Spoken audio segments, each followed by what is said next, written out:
अस्सलाम वालेकुम जी। आज हम आपके लिए लेकर आए सर्दियों की स्पेशल स्वीट डिश जिसका नाम है गुड़ पापड़ी। हम लोग इसे गुड़ पापड़ी कहते हैं, कुछ लोग इसे गोंद की बर्फ़ी भी कहते हैं, कुछ लोग इसे गोंद पाक भी कहते हैं। चाहे जो भी हो, लेकिन ये इतनी अच्छी रहती है सेहत के लिए सर्दियों में, क्योंकि इसमें खूब सारे ड्राई फ्रूट रहते हैं, खूब सारा घी रहता है और इसमें फिर हमने मेथी मिलाई है, तो मेथी की गरमास भी हमें मिलेंगी। यानी टोटली एक ही बात कहेंगे कि ये बहुत बहुत बहुत अच्छी रहती है सेहत के लिए। और आप इसे ज़रूर बनाएं एक बार और हमें फीडबैक दीजिए कमेंट बॉक्स के थ्रू कि आपने ये गोंद पाक बनाया या गुड़ पापड़ी बनाई, तो आपके घर की गोंद पाक या गुड़ पापड़ी कैसी बनी। फिर से हम आपको एक बार कहेंगे कि बहुत बहुत हेल्दी होती है। इस सर्दियों में आप ये गोंद पाक ज़रूर बनाएं। तो इस गोंद पाक के लिए हमें किन किन चीज़ों की ज़रूरत पड़ेगी, तो चलिए फिर हम अपने किचन की तरफ चलते हैं और आपको बताते हैं। सबसे पहले तो खूब सारे ड्राई फ्रूट।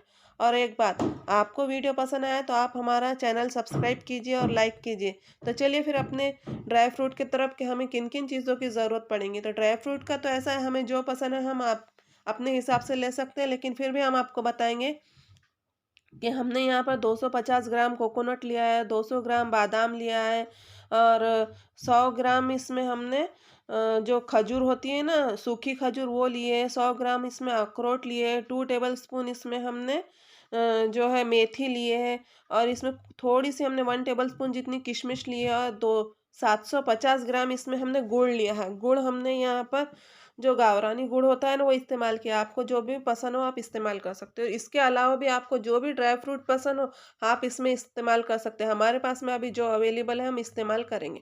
तो हम क्या करेंगे, एक मिक्सर का जार लेंगे और उसमें अखरोट और जो बादाम है उसे अच्छी तरीके से पीस लेंगे। अब हम ये पीसना इसलिए है क्योंकि हम इस बर्फी के अंदर हम ये मिक्स करेंगे ना, तो ये बिल्कुल भी झड़ेंगे नहीं, क्योंकि कुछ लोग गोंद पाक के ऊपर और इस तरीके की बर्फी के ऊपर से डाल देते हैं ना, तो ये जब हम इसे खाते हैं और निकालते हैं, निकालते-निकालते कितना ड्राई फ्रूट झड़ जाता है। तो इसलिए हम ऊपर से तो थोड़ा-सा डेकोरेट के लिए डालेंगे, लेकिन अंदर भी हम इसे पीस कर डाल देंगे तो टेंशन ही नहीं रहेगा।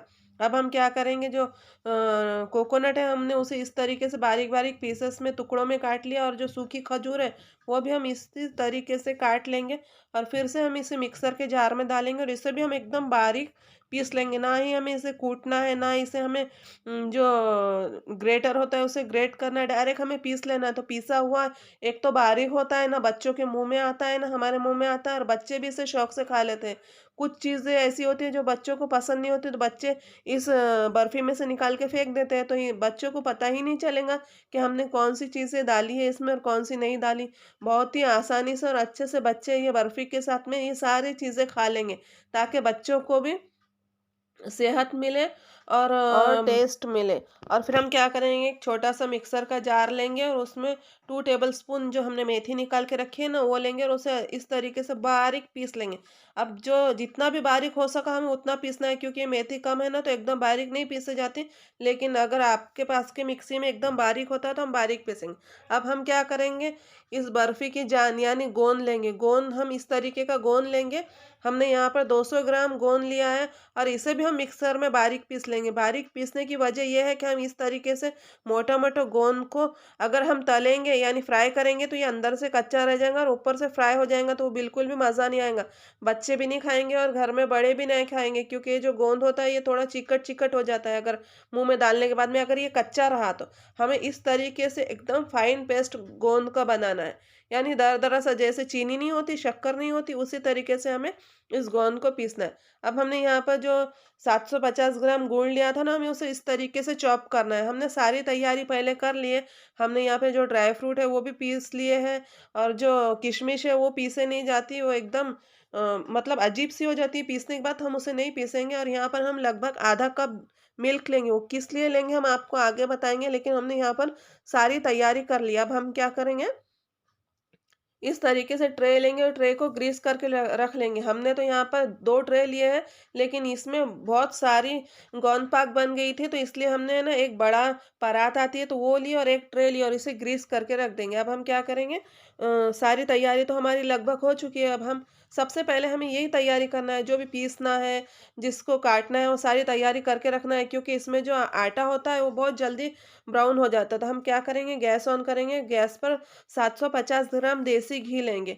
और ये चीज़ है तो सर्दियों के मौसम में देसी घी से ही हेल्दी रहती है, बहुत ज़्यादा हेल्दी होती है। आप इस गोंद पाक को या गुड़ पापड़ी को ज़रूर एक बार बना के देखिए। अब हम क्या करेंगे, घी को अच्छी तरीके से गरम होने देंगे, यानी घी का जो हम फुल फ्लेम पे घी को गरम करेंगे और इसमें जो हमने पीसा हुआ गोंद है ना, वो थोड़ा-थोड़ा डालेंगे और फ्राई करके हम इसे निकाल लेंगे। बहुत ही आसानी से फ्राई हो जाता है क्योंकि ये पीसा हुआ है ना, अगर जो हम इसी तरीके गोंद साबित जो गोंद होता है वो डाल देंगे तो ये ना ऊपर से फ्राई हो जाता है और अंदर से कच्चा रह जाता है, तो ये ना गोंद पाक में खाने में अच्छा लगता है और ना ये चाबे भी नहीं जाते, यानी चबाए नहीं जाता। अगर बच्चों ने तो खाए तो बिल्कुल भी चाबे नहीं जाएगा। तो इसलिए हम क्या करेंगे, इसी तरीके से गोंद को पीस लेंगे और फिर घी में डालकर अच्छी तरीके से फ्राई कर लेंगे। बहुत जल्दी घी में फ्राई हो जाता है और गैस का जो फ्लेम है हम फुल फ्लेम पर रखेंगे।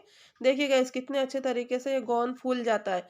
और ये फूला हुआ गोंद हम एक ट्रे में या फिर कोई भी एक बर्तन में निकाल के रख देंगे।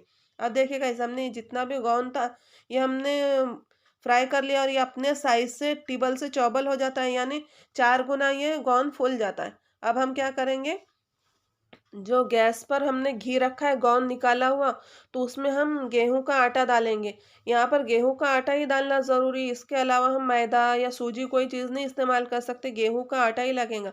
और आटा कितना डालें, हमने तो यहाँ पे मेंशन किया 250 ग्राम, लेकिन आटा इसमें जितना बैठे, यानी इतनी कंसिस्टेंसी हमारी होनी चाहिए, यानी जो आटा है तो घी के अंदर जाने के बाद में इतना थिक होना चाहिए, क्योंकि हम इसे जित भूनते रहेंगे ना तो ये खुद ही घी अपना छोड़ते जाएगा, यानी ये जो थोड़ा लिक्विडी हो जाएगा। इसलिए हमें इस आटे की जो थिकनेस है इस तरीके की चाहिए। हमने आपको बताया, लेकिन आप जब भी इस तरीके की गुड़ पापड़ी बनाए तो उसमें यह ध्यान रखें कि आटे की थिकनेस हमें इतनी चाहिए, क्योंकि हम इसको जितना भूनते रहेंगे या जो घी है रिलीज़ होते रहेगा, जित भूनते रहेंगे हम और घी रिलीज़ होते रहेंगे, अपने आप ही ये जो आटा है और घी है लिक्विडी हो जाएगा और बहुत अच्छी तरीके से लिक्विडी होगा। इसलिए हमें आटे की जो कंसिस्टेंसी इस तरीके की चाहिए, यानी थोड़ी थिक चाहिए।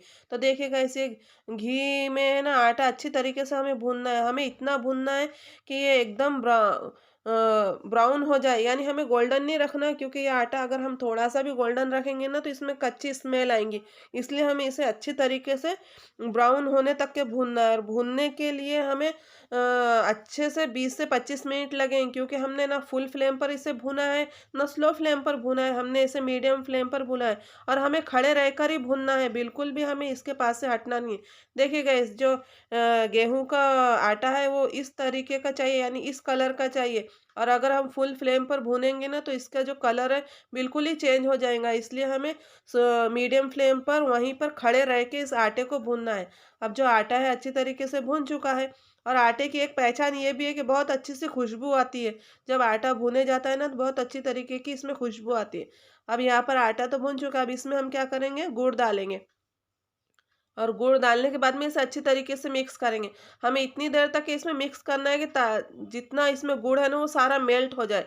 ये गुड़ को बारीक काटने का मकसद ये है कि गुड़ मेल्ट हो जाए। तो यहाँ पे देखो गाइस गुड़ अच्छी तरीके से मेल्ट हो चुका है। अब हमने जो पीसे हुए ड्राई फ्रूट है ना तो वो डालेंगे, हम गोंद डालेंगे, जो फ्राई किया हुआ गोंद है ना वो डालेंगे और इसे अच्छी तरीके से मिक्स करेंगे। इसमें बिल्कुल भी घी कम नहीं होगा, क्योंकि जो ड्राई फ्रूट है उसमें भी अपना एक ऑयल होता है और जो गोंद है उसके तो हमने घी में ही भुना है, तो बहुत ही अच्छी तरीके से ये मिक्स हो जाता है और ये एकदम मतलब कि घी वाला लगता है, ऐसा नहीं लगता कि सूखा सूखा भी नहीं होता और इसके बहुत परफेक्ट पीस निकलते हैं। अब हम क्या करेंगे, इसे अच्छी तरीके से मिक्स करेंगे। मिक्स करना ही थोड़ा हार्ड है, क्योंकि गुड़ है ना तो थोड़ी सी देर में भी ये हार्ड हो जाता है और जो हम फुल फ्लेम पर रखेंगे तो ये नीचे से जलने का डर होता है, तो इसलिए हमें स्लो फ्लेम पर ही गुड़ और सारी चीज़ों को मिक्स करना है। अब इसमें हम क्या करेंगे, आधा कप भर के मिल्क डालेंगे। अब मिल्क इसलिए डालना है कि जो बर्फी है ये एकदम सॉफ्ट लगेंगी, जैसे कि हम अफलातून वगैरह कैसे खाते हैं वो एकदम सॉफ्ट होते हैं और एकदम ज़्यादा टेस्टी होता है, उसी तरीके की ये गुड़ पापड़ी बनकर रेडी होती है। तो यहाँ पर हमने मिल्क मिला दिया और अच्छी तरीके से मिक्स कर लेंगे और मिक्स करके जल्दी से हम जो अपने पराते और ट्रे है उसमें हम थोड़ा थोड़ा करके ये डाल देंगे और जल्दी जल्दी हमें सेट करना है, क्योंकि गुड़ और घी होने की वजह से और अभी ऐसे भी ठंडियों का मौसम है तो बहुत जल्दी सेट हो जाता है। तो हमने क्या किया, एक इस तरीके का ट्रे लिया और ट्रे से इसे फैला देंगे जल्दी-जल्दी, और फैलाने के बाद में फिर हम क्या करेंगे, स्पैचुला लेंगे इस तरीके का, और अच्छी तरीके से अब इसे हम मिक्स कर देंगे। बहुत अच्छी तरीके से मिक्स हो जाता है, लेकिन हमें ये सारा प्रोसेस गरम-गरम में ही करना है। जब ये गरम रहता है ना ये सारा मिश्रण, तो हमें इसी तरीके से गरम-गरम में करना है, बहुत अच्छी तरीके से ये सेट हो जाता है। और अगर हम ठंडा होने की राह देखेंगे तो ये इसी तरीके का रह जाएगा ना, इसका शेप बनेगा ना, ये अच्छी तरीके से सेट होगा। तो हमने क्या करा, अच्छी तरीके से सेट किया, और हमने बादाम को क्रश करके रखा था। ऐसा नॉर्मली हम बादाम ऊपर से नहीं डालते, लेकिन यहाँ पर हम वीडियो बना रहे हैं ना, तो इसलिए हमने डेकोरेशन के लिए हमने इसमें बादाम यूज़ किया, क्योंकि हमने अंदर भी इसमें बादाम यूज़ किए। तो इस तरीके से हम गरम-गरम में ही ये बादाम भी हम डाल देंगे, वरना हम ठंडे में डालेंगे तो बादाम भी झड़ जाएँगे। अब हम क्या करेंगे, गरम-गरम में ही एक नाइफ़ लेंगे, जो शार्प नाइफ़ होता है ना, वो लेंगे और उससे इसके पीसेस कर लेंगे। हमें फिर से हम आपको कहेंगे कि इसे गरम-गरम में ही करना है। हम इसे ठंडा होने देंगे तो इसके पीसेस नहीं निकलेंगे। फिर मतलब ये निकलेगा, लेकिन आप मतलब के आड़े-टेढ़े पीसेस निकलेंगे। तो अभी गरम-गरम है तो हमने इसमें बादाम अच्छी तरीके से स्प्रिंकल कर दिया, और अच्छी तरीके से इसे एक स्पैचुला से बादाम को दबा देंगे, और फिर इस तरीके से इसके पीसेस बना लेंगे। आई होप गाइज आपको ये गुड़ पापड़ी की का है, ये गोंद पाक का है, इसकी रेसिपी पसंद आई हो। अगर आपको ये गोंद पाक की रेसिपी पसंद आई हो तो प्लीज़ प्लीज़ लाइक करना, शेयर करना और सब्सक्राइब करना। साइड में जो बेल बटन आता है उसको ऑल पर क्लिक कर देना, ताकि आने वाले हर अमेजिंग से वीडियो की नोटिफिकेशन आपको मिलता रहे। वीडियो वॉच करने के लिए शुक्रिया गाइज। तो चलिए फिर हम अपने नेक्स्ट रेसिपी मिलते हैं, तब तक के लिए अल्लाह हाफिज़।